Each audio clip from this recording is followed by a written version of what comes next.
मैं लंबे समय से संगठन का काम कर रहा हूँ, इसलिए अनुभव और अनुभूति से ये लगता है हम सब एक परिवार के सदस्य हैं और एक पथ के हम सभी पथिक हैं। दायित्व जो भी हो कि हम सभी एक रास्ता से जा रहे हैं अपने लक्ष्य की ओर, इसलिए एक पथ के हम सभी पथिक हैं, सहयात्री।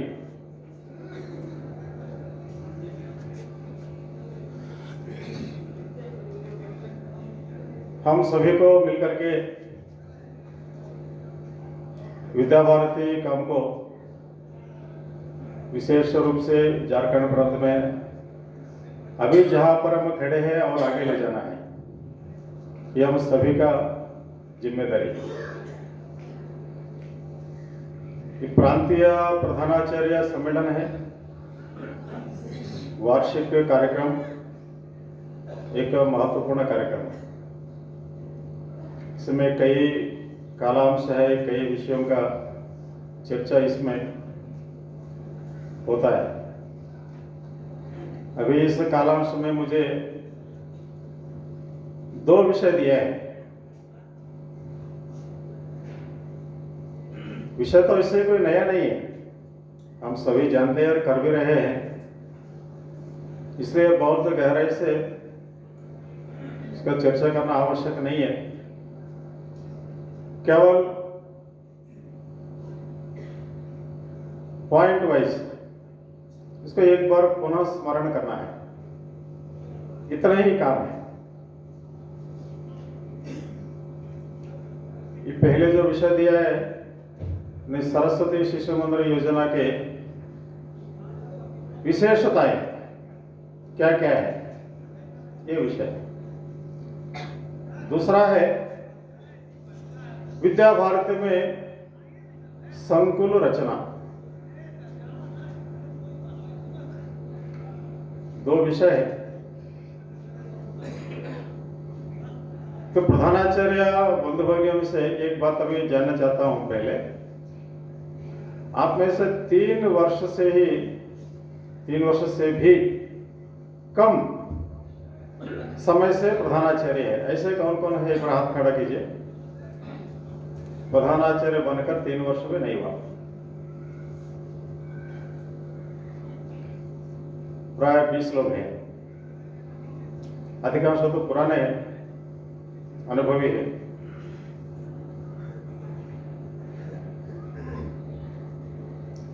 सरस्वती शिशु मंदिर योजना ये 1952 में प्रारंभ हुई है।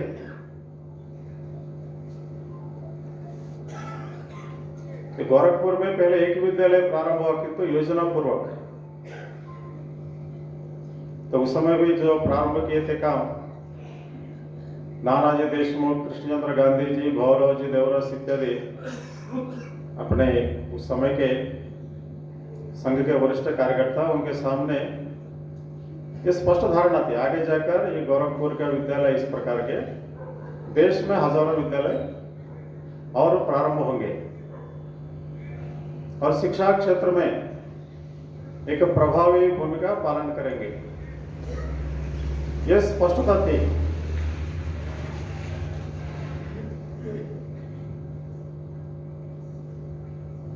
इसलिए अपने भारतीय जीवन दर्शन पर आधारित एक शिक्षा प्रणाली का विकास करना है, इत्यादि बातें स्पष्ट थी।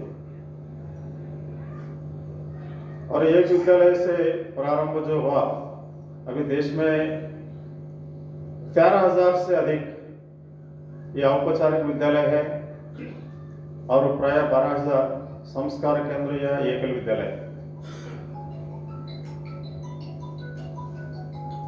विद्या भारती सरकारी संगठन तो है नहीं,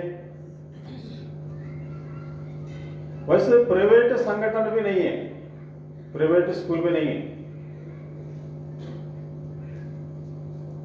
कोई व्यक्ति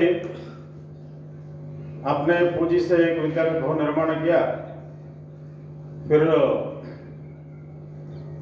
वह छात्र छात्रियों का भर्तीकरण हुआ, पढ़ाई हुई, फिर उसमें फीस वगैरह लेते हैं, उसमें जो लाभांश आते हैं वो एक प्रॉफिट लेते हैं। प्राइवेट स्कूल ऐसा होता है कि तो विद्या भारती गवर्नमेंट का भी नहीं है, प्राइवेट का भी नहीं है, किसी व्यक्ति विशेष का नहीं है, और सरकार के ऊपर निर्भरशील भी नहीं है। कोई भी पॉलिटिकल पार्टी आए, सरकार में रहे, फिर जाए, किंतु विद्या भारती समाज पर आधारित है। इसलिए सोशल ऑर्गेनाइजेशन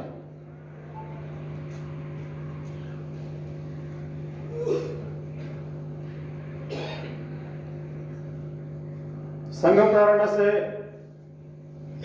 काम चल रहा है।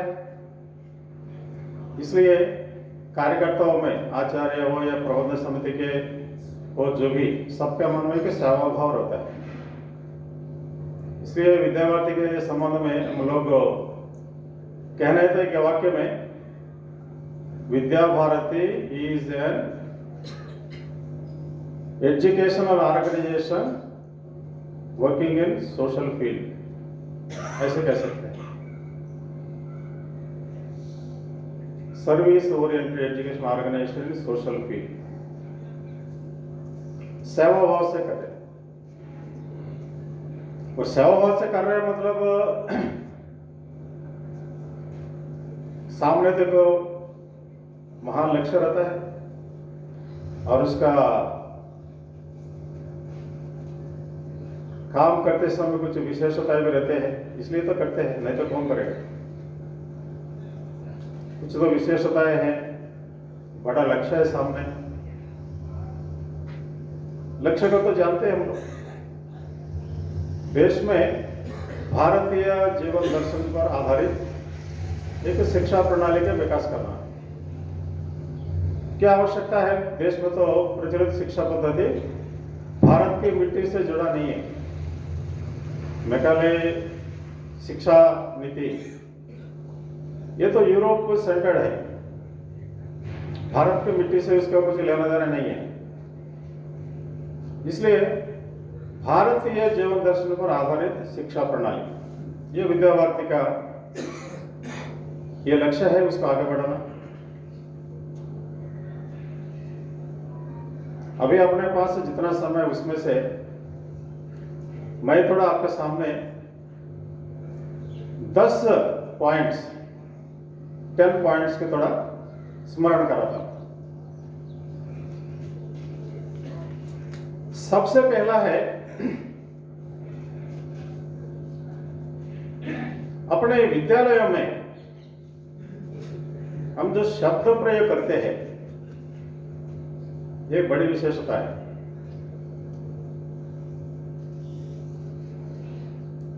जो बातें हम मुख से बोलते हैं,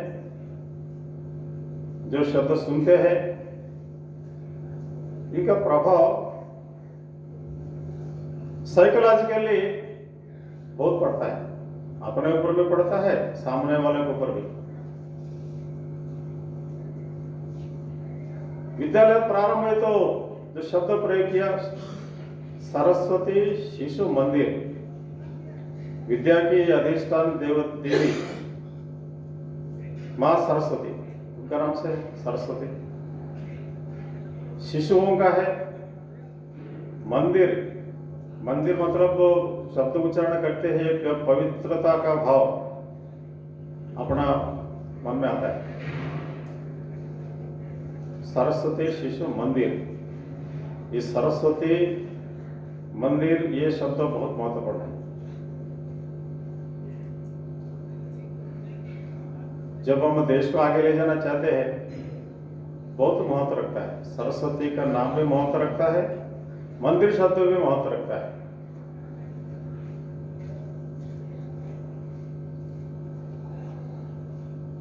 जो पढ़ाई कराने वाला है शिशु के सामने खड़े होते हैं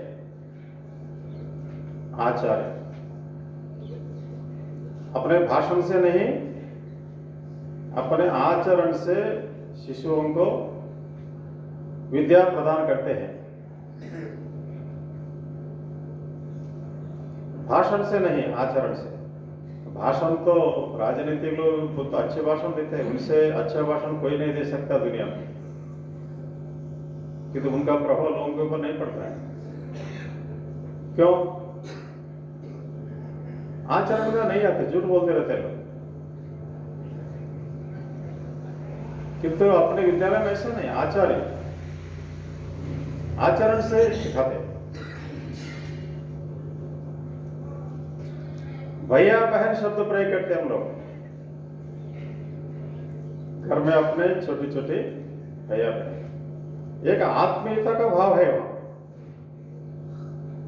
ये अपने हैं मेरे, आत्मीयता। इसलिए जब शिशु विद्यालय प्रवेश द्वार पर आते हैं, वहां पर अपने कोई न कोई आचार्य खड़े रहते हैं। जब शिशु बोलते हैं आचार्य नमस्कार, फिर अपना आचार्य भी प्रति नमस्कार करता है, नमस्कार। कभी शिशु नहीं भी करते होंगे, नहीं है, मालूम नहीं उनको, आता भी नहीं ठीक से बोलना।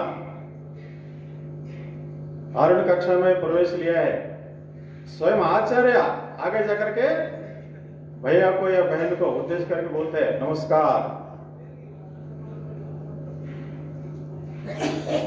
ये शब्दों का प्रयोग सरस्वती शिशु मंदिर की एक बड़ी विशेषता है।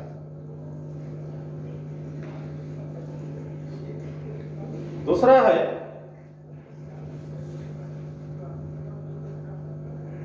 राष्ट्रभक्ति, हिंदुत्व निष्ठा।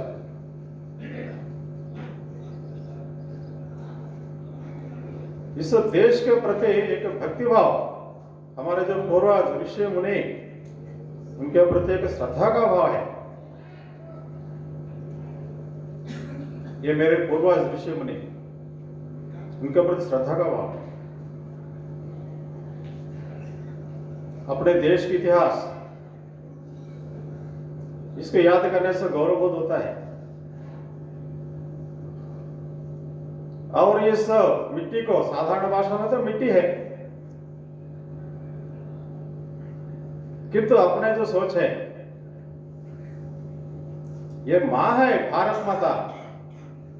इसी को हम धर्मभूमि, कर्मभूमि, मोक्षभूमि, पुण्यभूमि मानते हैं।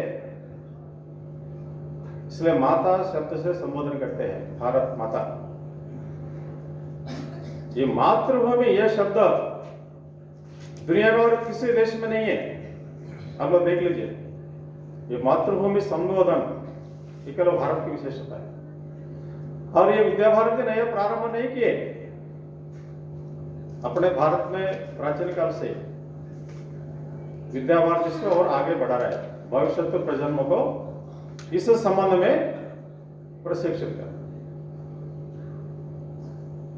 इसलिए राष्ट्रभक्ति, देश के प्रति भक्ति भाव और हिंदुत्व निष्ठा, ये सनातन मेरा धर्म सकल जगत का कल्याण की कामना करता है। और उस प्रकार की व्यवस्थाएं भी, ये वसुधैव कुटुंबकम, लोक समस्ता सुखिनो भवन्तु इत्यादि बातें उसी से जुड़ा है। सकल जगत का कल्याण की कामना करते हैं। शिशु मंदिर योजना की एक दूसरी विशेषता है, ये राष्ट्रभक्ति और हिंदुत्व निष्ठा, ये भविष्य प्रजन्म के पास ले जाना। तीसरा है शिक्षा का माध्यम, मातृभाषा में शिक्षा प्रदान करना। जब शिशुओं के विद्यारंभ शुरू होता है, तब तक तो माता का मुख से सुना है, सीखा है, जो भी है। जो माँ ने जो सिखाया, माँ का मुख से जो उन्होंने समझा, सीखा, उस भाषा में शिशु को जब विद्या प्रदान किया जाता है, वो जल्दी सीखता है और उसको ग्रहण भी कर सकता है। हम लोग भोजन करते हैं, कि तो पचता कितना है, हम कितना अच्छा भोजन किया है, कितने व्यंजन खाए, वो महत्वपूर्ण नहीं है। महत्वपूर्ण क्या है, हजम हुआ कि नहीं हुआ, अपने शरीर के रग रग में, हड्डियों में उसका पोषक तत्व गया है नहीं गया है। ये मेडिकल के शब्द है एसिमिलेशन, ये डाइजेशन इससे भी आगे है। हम जो भोजन करते हैं उसका पोषक तत्व अपने हड्डियों में, नरों में जाना चाहिए, उसे शरीर को ताकत मिलता है। तो खाया बहुत है कि तो पचता नहीं, बेकार है फिर खाकर। ये जो पचना, ये जो चीज है, ये जब विद्या ग्रहण करते हैं मातृभाषा में सबसे प्रभावी होता है, कोई विदेशी भाषा में नहीं। जीवन में अपने कैरियर के लिए, अपने जीविका अर्जन करने के लिए लगता है विदेशी भाषा सीखना चाहिए, अच्छी बात है, सीखिए, कि तो प्राथमिक शिक्षा तो मातृभाषा में ही होनी चाहिए।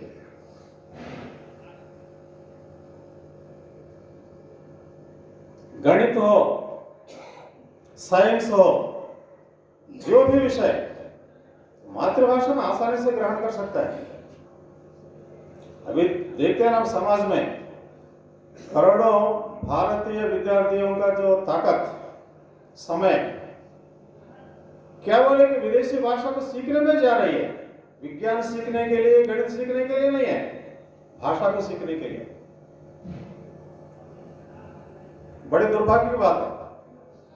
इसलिए देश वैसे आगे बढ़ सकता है, अपने देश में पोटेंशियलिटी है, सामर्थ्य है, उस हिसाब से तो आगे नहीं बढ़ा इस 75 साल में। करोड़ों बच्चों का जो ताकत, एनर्जी जाना चाहिए साइंस और मैथ्स सीखने में, भाषा सीखने में जा रही है। जो भाषा वास्तव में बड़े होकर 1 या 2 साल में भी सीख सकते हैं। ये गलत नीतियों के कारण सरकार, जो भी है, विद्या भारती इस विषय में दृढ़ है और विद्या भारती का अच्छा रिजल्ट भी मिला है पूर्व छात्रों के माध्यम से। मातृभाषा माध्यम से शिक्षा प्रदान करना, ये तीसरा है। चौथा है, जो कोई पूछते हैं विद्या भारती विद्यालय और अन्य विद्यालय में क्या फर्क है, हमें एक वाक्य में बताओ, तो हम क्या बोलते हैं? विद्या भारती का शिक्षा यहां पर सर्वांगीण विकास के प्रयास होता है। सर्वांगीण विकास, शरीर, प्राण, मन, बुद्धि, आत्मा, पांचों का पंचकोशीय शिक्षा। और इनके लिए विद्या भारती पाठ्यक्रम में शारीरिक शिक्षा, योग शिक्षा, संगीत शिक्षा, संस्कृत शिक्षा, नैतिक आध्यात्मिक शिक्षा, 5 आधारभूत विषय पाठ्यक्रम में रखा गया है। ये सही है, हम लोग उसमें जितना आगे बढ़ना चाहिए नहीं बढ़े, क्योंकि विद्यालय में उस प्रकार की थोड़े इंफ्रास्ट्रक्चर भी चाहिए और आचार्यों में वो सिलेबस कंप्लीट करने की जो दौड़ धूप है वो कम करना चाहिए। अभी प्रशिक्षण वर्गों में तो चर्चा होती है पंचकोशीय शिक्षा के बारे में, कि बाद में अपना आचार्य क्या करता है, अधिकांश लोग सिलेबस कंप्लीट करना, परीक्षा फलाफल दौड़ भाग के लिए। और इस सर्वांगीण विकास,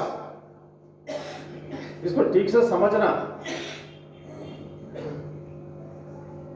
और क्रियाकलापों के माध्यम से विद्यार्थियों को उस दिशा में आगे ले जाना, उसके लिए समय भी अधिक खर्च करना पड़ता है, दिमाग भी लगाना पड़ता है। कौन से क्रियाकलाप हम कराए जिसके माध्यम से सर्वांगीण विकास होता है। कोई भी कीमती चीज चाहिए ना, कीमत तो देना पड़ता है। कई बार हम उत्तर देने के तैयार नहीं रहते, किंतु अपना जो विशेषता है, जो करना चाहिए, कुछ मात्रा में हो रहा है और अधिक मात्रा में होना आवश्यक है। ये विद्या भारती की विशेषताओं में एक है, सर्वांगीण विकास।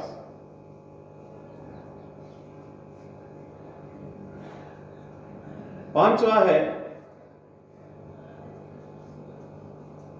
उत्तम ज्ञानार्जन। उत्तम ज्ञानार्जन, वैसे तो ज्ञान तो बहुत है, साधारण समाज में लोग समझते हैं कि इंफॉर्मेशन, वही भी शिक्षा मानते हैं कि केवल इंफॉर्मेशन वो ज्ञान पर्याप्त नहीं है, उससे आगे बढ़ना पड़ेगा। एक एक विषय को ठीक से समझना, वो धारणा स्पष्ट होना चाहिए। और जो अपने हिंदुत्व संस्कार के बारे में जो बताए, शील निर्माण और अपने पैर पर खड़े होना, अपने रोजी रोटी कमाने की इतना तो शिक्षा उनको मिलना चाहिए। ठीक है, विद्या भारती प्राथमिक शिक्षा पर ज्यादा केंद्रित कर रहे हैं, अभी अभी उच्च शिक्षा में भी एक एक कदम आगे बढ़ा रहा है। अपने पैर पर खड़े होना मतलब उसके लिए जीविका अर्जन करने की जो कौशल विकास बोलते हैं हम लोग, अभी नेशनल एजुकेशनल पॉलिसी में उसमें अनिवार्य रूप से जोड़ा है।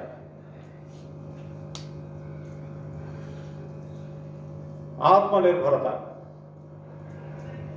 उत्तम ज्ञान मतलब वही है। शील निर्माण भी होना चाहिए और अपने जीविका अर्जन करने के तो उस प्रकार की शिक्षा भी मिलना चाहिए।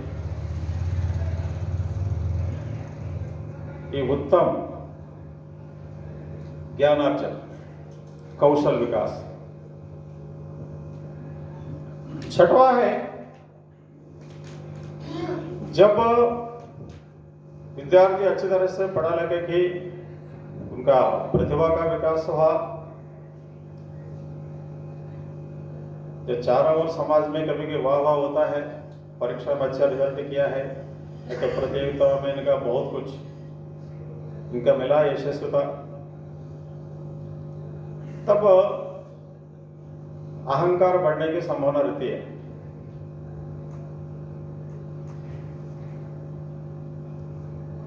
और अहंकार से बचे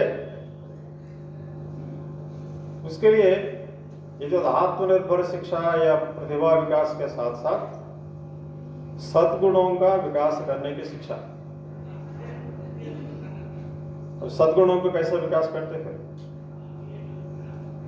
अच्छे अच्छे देशभक्ति गीतों का अभ्यास होना चाहिए। तो अपना प्रधानाचार्य से एक बात पूछता हूं, आप में से एक बार हाथ खड़ा कीजिए जिनको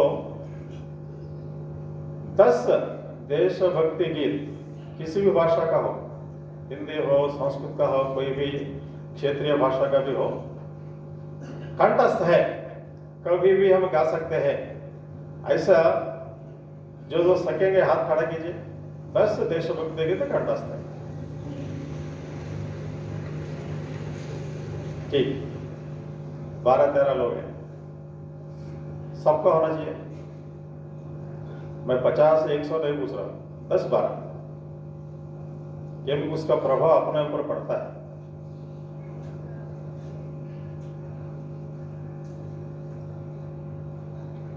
कहानियां, महापुरुषों के जीवन में प्रसंग,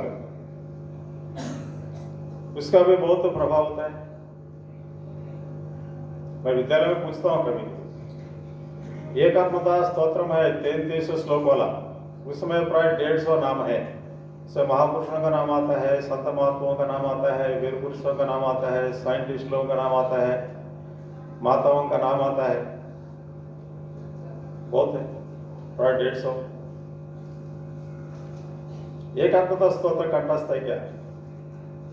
और 150 नामों के बारे में पता है क्या?